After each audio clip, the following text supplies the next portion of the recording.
होली की आत्मा। बचपन से शहर में रहने वाला मनोज इस साल होली की छुट्टियों में अपने गांव दुर्गापुर वापस आता है, जहां उसे देख पूरा गांव खुशी से झूम उठता है। जब गया था तब इतना सा था और अब देखो कितना बड़ा हो गया है। हाँ सरपंच जी, जब मैं गया था तब आप भी बहुत जवान थे और अब देखो कितने बूढ़े हो गए हैं आप। चलो चलो, बढ़िया है। बच्चा घर वापस आ गया। इसी खुशी में आज रात पार्टी होगी। क्या बात है, गांव में भी पार्टियां होने लगी। वैसे अगर पार्टी की बात है तो आज क्यों सीधा होली पार्टी करते हैं। होली पार्टी की बात सुन चहल पहल में अचानक सन्नाटा छा जाता है, जिसे देख मनोज को कुछ अजीब लगता है, लेकिन तभी सरपंच बात पलट देता है। अब बहुत देर हो गई, चलो सब अपने घर चलो, पार्टी के बारे में कल सोचेंगे। मनोज भी मम्मी पापा के साथ घर आ जाता है, पर होली पार्टी और उस पर पूरे गांव की खामोशी वाली बात अभी तक उसके जहन से निकलती नहीं।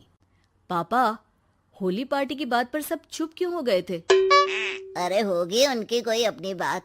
मुझे गांव की पंचायती थोड़ी पता है। थक गया हूँ, चलो सो जाते हैं, कल बात करते हैं। पापा की बात मानते हुए मनोज भी सोने चला जाता है।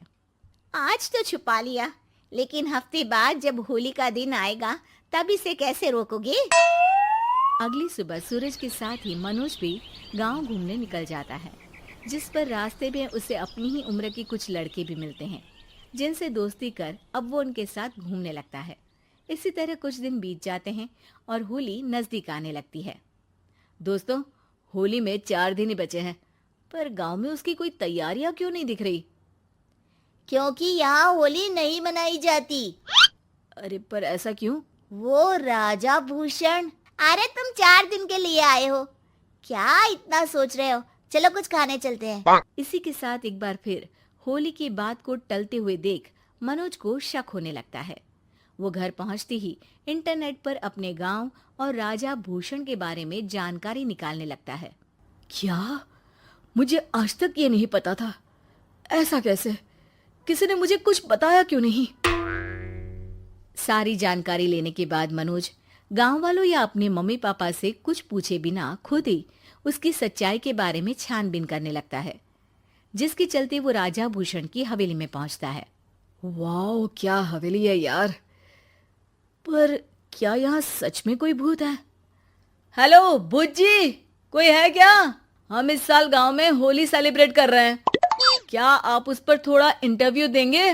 मनोज के ऐसा बोलते ही गांव में तूफान उठ जाता है और हवेली में रखी सारी चीजें हिलने लगती है।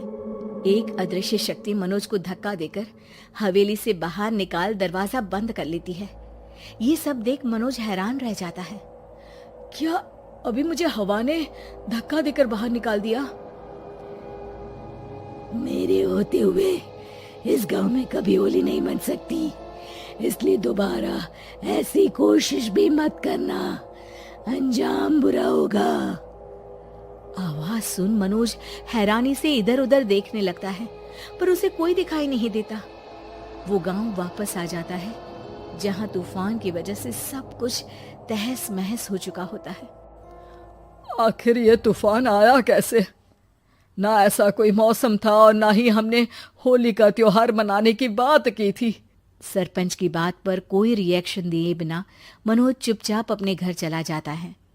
इस तरह देखते ही देखते होली का दिन भी आ जाता है और मनोज रंग लेकर गांव में निकल जाता है, लेकिन गांव पूरी तरह खाली होता है। अरे त्योहार का दिन है, धूमधाम की जगह मातम क्यों मनाया हुआ है? मनोज की आवाज सुन सब अपने घर की खिड़कियां खोल के घर के अंदर से ही उसे वापस जाने के लिए कहने लगते हैं, पर वो किसी की नहीं सुनता। तुझे पहले भी समझाया था, अगर होली खेलने की कोशिश भी की तो अच्छा नहीं होगा। अरे बात मान लो बेटा, तुम्हें सच नहीं पता। मुझे सब पता है। सालों पहले इस राजा ने एक अंधविश्वास फैलाया और आप लोग आज तक उसे मानते आ रहे हो। अरे बेटा, जब तुम पैदा भी नहीं हुए थे उससे भी बहुत पहले से इस गांव पर होली का श्राप है। अगर गांव में होली का त्योहार मनाया जाता है तो प्रलय आना पक्की बात होती है। राजा भूषण इस सब में नहीं मानते थे और त्योहार मनाने लगे, जिसके चलते होली वाले ही दिन पहले उनके बेटे की और फिर उनकी मृत्यु हो गई। तभी से गांव की रक्षा के लिए उनकी आत्मा उस हवेली में रह रही है। सबकी बातें सुन मनोज उलझन में पड़ जाता है। सोचना भी मत मनोज, अगर तुमने इस परंपरा को तोड़ने की कोशिश भी की तो उसका परिणाम इस गांव और गांव के लोगों के लिए अच्छा नहीं होगा।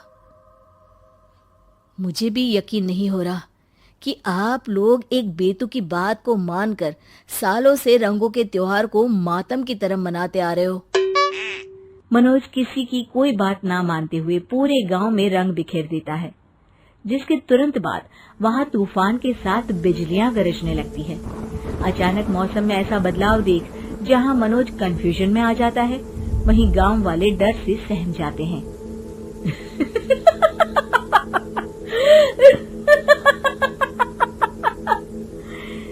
इस लड़के ने हमारे जैसे सिर्फ अपने स्वार्थ के लिए नहीं बल्कि पूरे गांव की खुशियों के लिए यहाँ होली मनाई है, जिस वजह से अब इस गांव पर होली का श्राप टूटता है।